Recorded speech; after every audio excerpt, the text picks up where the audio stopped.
Okay, let's start. Come on. Okay, I know. No, you just sit here, hands here, one hand here. Hold this. Let's try. Come on. Pick up the color, put it in its. Very good. Slowly. I know. No, we're going to continue doing this. Okay, very good. Give me your hands. Okay, let's do some pressure. Okay. Let's press your hands. Press your hands together. Very nice. Okay, now we have to do our sorting. Okay, we have to do our sorting. Very good. Okay, keep one hand here. Pick it up with one hand. Very good. Start your sorting. Very nice. Okay, now we can't. We have to go pick it up. Come on. Let's come on. Come on. I know. Come on. Pick it up. Come on. Very nice. Come. Okay, very good. We're going to try this again. We have to do our sorting. Okay. Pick up yellow color and put it in the yellow cup. Very good. Pick up the green color.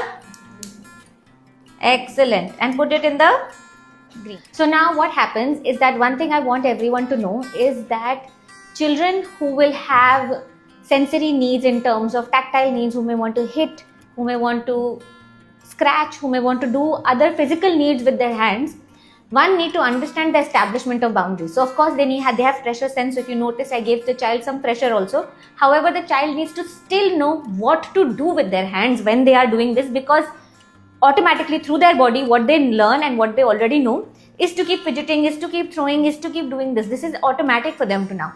Now what you want them to have is that a change in the neurological framework for them to do things differently. So you will have to teach them that hands have to be here.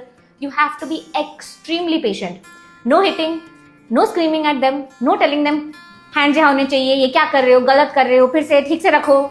No, you're not to dominate the child. You have to work with the child in a child-friendly manner. Teaching the child, understanding that this is a deficit of your child. Your child doesn't know what to do with their hands. And because they don't know what to do, and because they're also trying to satisfy their sensory need, they are maybe scratching you, maybe hitting you, maybe throwing things around, maybe destroying the activity that you're making them do. It is not purposeful. If it is behavioral, you are teaching them how to manage this, and this is how you deal with a child who may be exhibiting hitting, scratching behavior.